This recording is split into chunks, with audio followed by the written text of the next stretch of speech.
VA Radio, your passion, our voice.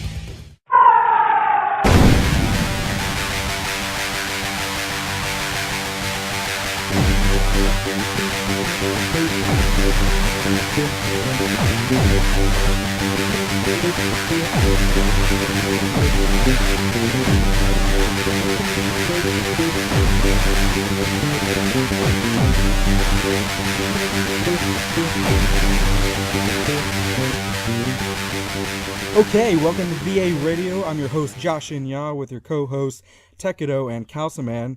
What we're going to do today is we're going to go back to basics with some mic quality. All of you guys starting out with some of the cheaper version mics. We're going to go over some tips to help you improve your mic quality.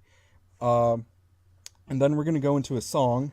After that, we're going to have a discussion about editing programs. Tekido is going to take the lead on that. Then we're going to go through another song and then have words from our sponsors. And then a news article, a weird news article I think everyone will find interesting.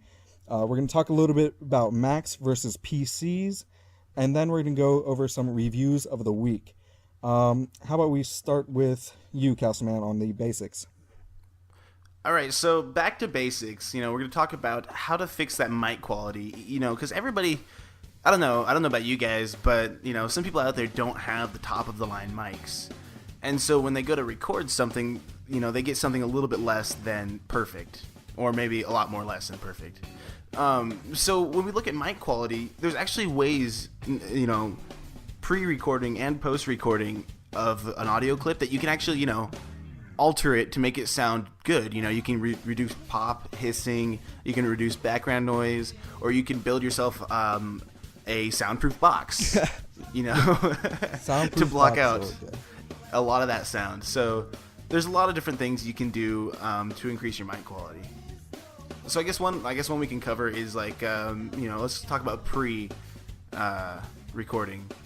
And Okay. Tekido knows a lot about this apparently because he won't stop talking about it. Yeah. When I first started out, I had a really kind of cheap microphone, and it always picked up a lot of air, even though it was kind of cheap, and I was actually really surprised about that. So when I just couldn't take any more of the sound editing and post, I decided to build myself a soundproof box. So what I did was I took a scrap box. You can find them at your local warehouse stores. They have them laying around and all that. And what I did was I also had foam, the eggshell foam that you have for beds, and I cut pieces of that out and taped it to the inside of this box and cut a hole in the back so that I could have my mic stand and my mic inside of that.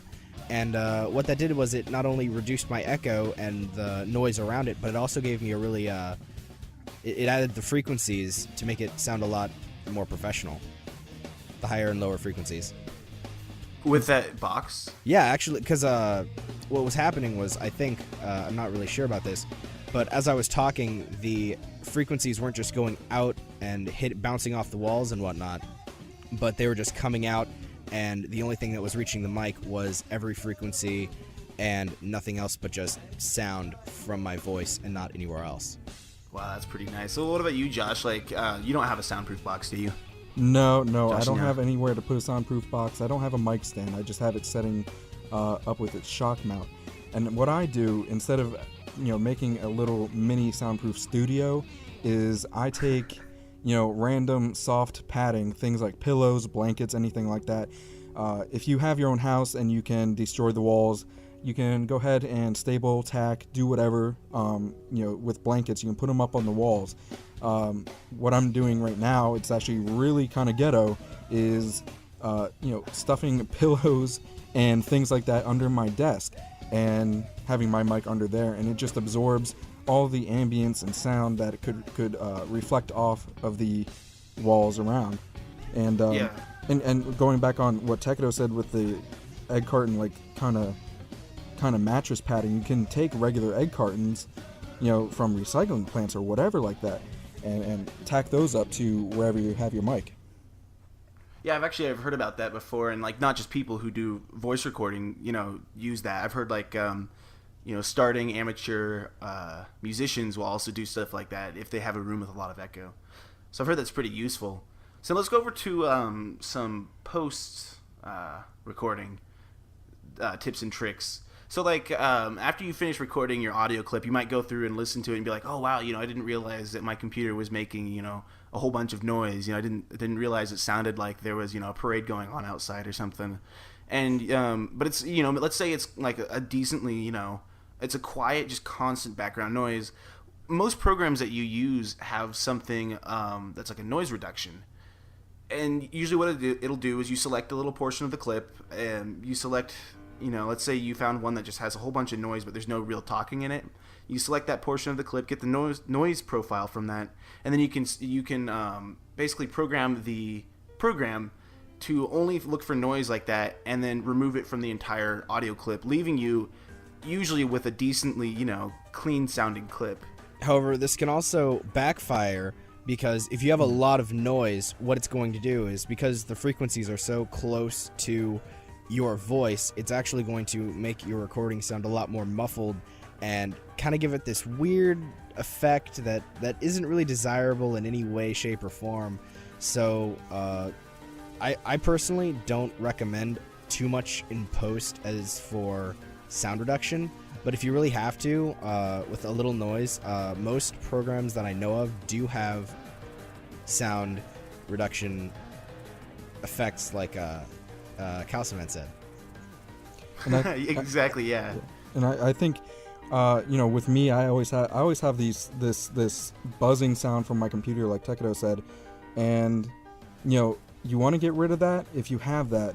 But again, just to reiterate, you need to have the least amount of noise removal possible. It has a slider on Audacity, which most of us probably use as amateurs.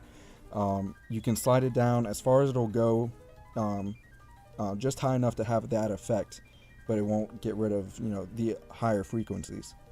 So then I guess it's been proven that, like, through experience like that we've all had, that it's better to have all of the pre-recording stuff covered, to do a lot of the sound reduction in your actual recording space than it is after you're done recording. Like, after you're done recording, I think it'd be better to do that if there really was a sound, like you think you got a decent recording and there's a quiet background sound that you think kind of ruins it, but it could be removed without really disturbing the entire clip. And actually, sometimes if you do have a lot of noise in the background, noise removal, especially with the free programs like Audacity, won't get rid of a lot of it. It'll actually add in sort of a phasey, bleeping sort of sound in the background where the noise that you had was, and it's almost worse than having the noise in the first place.